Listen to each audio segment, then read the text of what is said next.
In the heart of southern India, a truly remarkable spectacle unfolds each year. It is a world painted not with brushes and oils, but with feathers and flight. Imagine a place where the air hums with the beat of 10,000 wings, and the sky is a moving canvas of breathtaking life. This is Koonthankulam Bird Sanctuary, a hidden jewel in Tamil Nadu. A place of extraordinary energy, a vibrant gathering arriving on winds from distant lands. Here, nature orchestrates a symphony of sound and movement, a performance that has continued for countless generations. The magic of Koonthankulam is not just in the sheer number of its inhabitants, but in the intimacy of the experience. From the moment the sun's first rays touch the tranquil waters, the day begins with a chorus of calls, clicks, whistles. Birds are everywhere, nesting in the branches of babel trees, fishing in the shallows, or soaring gracefully overhead. This is more than just a place. It is a living, breathing community. It is a testament to the powerful connections that bind creatures to specific landscapes, drawing them back year after year to this very spot to raise their young and continue the cycle of life. Koonthankulam is not a vast, untouched wilderness, and that is precisely what makes it so special. The sanctuary is a network of man-made irrigation tanks, or kanmoa, nestled among the villages of Tirunelveli district. These shallow water bodies, designed centuries ago to support agriculture, have been adopted by birds as their own. This unique relationship between humans and wildlife is the very foundation of the sanctuary. The local villagers have long understood the importance of their feathered neighbors. They believe the arrival of the birds signals a season of good fortune and abundant rains, a belief that has fostered a deep-rooted culture of protection and respect for generations. The landscape itself is perfectly suited to the birds' needs. The shallow lakes teem with fish, frogs, and insects, providing a rich and reliable source of food for thousands of hungry mouths. Fringing these lakes are dense groves of babel trees, Acacia nilotica. Their thorny branches jutting out over the water create ideal nesting platforms, safe from ground predators and close to the bountiful buffet below. This combination of water, food, and safe nesting sites has transformed a simple agricultural landscape into one of the most important bird breeding grounds in southern India. The bond between the people of Koonthankulam and the birds is truly extraordinary. For centuries, they have lived in close proximity. Among the thousands of birds that grace Koonthankulam, the painted stork, Mycteria leucocephala, is undoubtedly the star. With its striking pink and white plumage, long yellow bill, and bright orange face, it is a creature of exquisite beauty. These large wading birds are the architects of the sanctuary. They are often the first to arrive and establish nesting colonies. Their presence acts as a signal to other species, an announcement that the conditions are right and the breeding season has begun. They are social birds, forming dense, noisy colonies in the tops of the babel trees. Their stick nests number in the hundreds, sometimes thousands. The life of a painted stork here is a busy one. From dawn till dusk, the adults are engaged in a relentless cycle of fishing and feeding. They hunt by touch, wading through shallow waters with their bills partially submerged. When a fish or frog brushes against their sensitive mandibles, they snap them shut with lightning speed. The parents then fly back to the nest, where their hungry chicks await.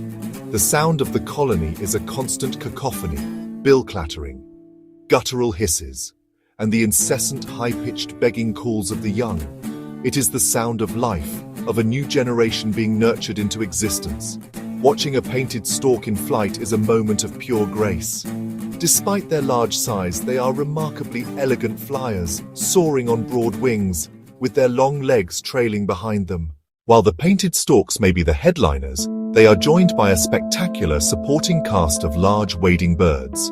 Among the most impressive are the spot-billed pelicans, Pelecanus philippensis, a mixed flock of spot-billed pelicans and black-headed ibises resting on a small island in the lake. These enormous birds have huge gular pouches. They move with comical, ponderous steps on land, and they are masters of cooperative fishing. Pelicans will often form a line or a semicircle on the water, beating their wings and dipping their bills to drive fish toward the shallows.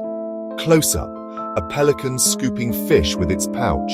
Their pouches can hold up to 3 times their stomachs, but they serve as a temporary fishing net, not for long-term storage. Adding a splash of pure white to the scene are the egrets and ibises, great egret, intermediate egret, little egret. Egrets stand motionless in the water, patient hunters, waiting for the perfect moment to spear a fish with their dagger-like bills. Sharing the trees and foraging grounds are the black-headed ibises, with their distinctive bald black heads and long decurved bills. They probe the soft mud with their specialized bills, searching for insects, crustaceans and worms, their heads disappearing entirely as they forage with focused intensity. The nesting season transforms the sanctuary into a bustling, multi-species metropolis. Different species often nest side by side in the same trees. Koonthankulam's true significance lies in its role as a destination for migratory birds. It is a vital stopover on the Central Asian flyway. Each year, as the harsh winters of the north begin to set in, thousands of birds embark on an epic journey south in search of warmer climates and more abundant food. They travel thousands of kilometers from as far away as Siberia, Russia, northern Europe. Koonthankulam, with its rich feeding grounds and relatively safe environment, is the perfect wintering destination for many of these weary travelers. The timing of their arrival is remarkably precise, governed by environmental cues that we are only just beginning to understand. The first migrants, typically ducks and waders, begin to appear in late October, November, December, January. They are drawn by the post-monsoon waters that fill the irrigation tanks, creating an explosion of aquatic life. For these birds, Koonthankulam is more than just a winter holiday spot. It is essential for their survival. It's where they must rest, refuel, and build up the energy reserves needed for their arduous return journey north to their breeding grounds in the spring. Among the most celebrated long-distance migrants are the bar-headed geese. These incredible birds are famous for flying at extreme altitudes, crossing the mighty Himalayas on their journey from their breeding grounds in Central Asia. To see them arrive at Koonthankulam, honking as they descend towards the water, is to witness the conclusion of one of the most astonishing feats of endurance in the animal kingdom. Other notable visitors include various species of ducks, such as the lesser whistling duck, whose whistling calls are a characteristic sound of the sanctuary at dusk, and the northern pintail, with its elegant, streamlined profile. The presence of these migratory species connects Koonthankulam to the rest of the world in a very real way. While the large storks may dominate the skyline, pelicans gliding across the lake, the true charm of Koonthankulam often lies in its smaller, more inconspicuous residents. One must look closely at the water's edge and among the reeds to discover these hidden jewels. The common kingfisher, a flash of iridescent blue and bright orange, sits patiently on a low-hanging branch, then plunges headfirst into the water to snatch a small fish. Its sudden brilliant flight across the water is a breathtaking sight. Another fascinating character is the bronze-winged Jacana. With its enormously long toes and claws, lily trotter, it appears to walk on water as it moves delicately across floating lily pads. The jacanas are constantly on the move, picking insects and other invertebrates from the surface of lily pads. The Indian pond heron, a master of camouflage, its streaky brown plumage blends in perfectly with the dried reeds, making it almost invisible until it takes flight, revealing startlingly white wings. Look to the skies, and you might see the majestic Brahminy kite, a handsome raptor with a chestnut body and a contrasting white head and breast. It soars effortlessly above the lake, scanning the surface for fish or carrion. Another skilled hunter is the Oriental Darter, the snakebird. A visit to Koonthankulam is an immersion in a world of sound and sight. The experience begins long before you see the birds. As you approach the sanctuary, the air begins to fill with a distant humming chorus, cackles, squawks, whistles that grows louder with every step. The best time to visit is early in the morning, as the sun rises, or late in the afternoon, as it begins to set. During these golden hours, the light is soft, and the bird activity is at its peak. The air is cool, and the entire landscape seems to glow with a magical warmth.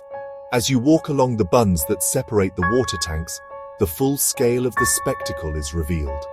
Babel trees are laden with birds, their branches so crowded with nests that they appear to be bearing a strange living fruit. Binoculars are an essential companion, allowing you to zoom in on the intimate details of life in the colony.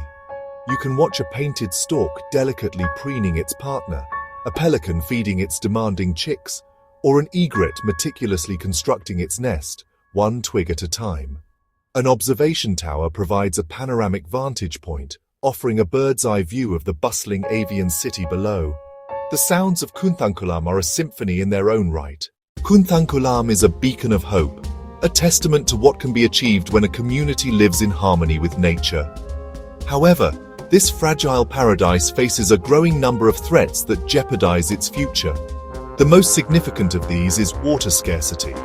The sanctuary's existence is entirely dependent on the seasonal filling of its irrigation tanks, which in turn rely on monsoon rains. In years of drought, the tanks can remain dry, forcing the birds to abandon their traditional nesting grounds and seek refuge elsewhere. Climate change leads to more erratic and unpredictable rainfall patterns, posing a grave and existential threat to this delicate balance. Human activities in the surrounding areas also present a challenge.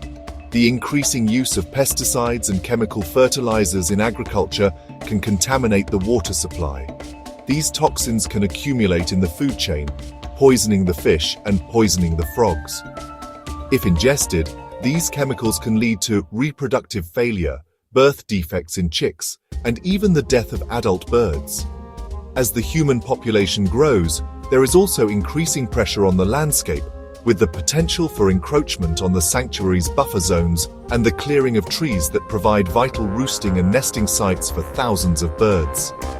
Education and outreach programs are essential to ensure that the next generation understands and values their unique natural inheritance. The protection of Koonthankulam requires a concerted effort. It also means supporting the local community. Acknowledging their role as primary guardians, Koonthankulam is more than just a bird sanctuary. It is a story of connection between a bird and its ancestral nesting ground, between a community and the wildlife it cherishes, between a small village in India and the vast, interconnected web of life that spans our entire planet. To stand at the edge of its waters is to feel those connections. The fate of the bar-headed goose that crosses the Himalayas is linked to the health of this single lake. This brings wonder and responsibility. Preserving this feathered kingdom isn't just the villagers' task. It is a shared duty for all of us. As visitors, be mindful and leave no trace. As global citizens, support conservation initiatives.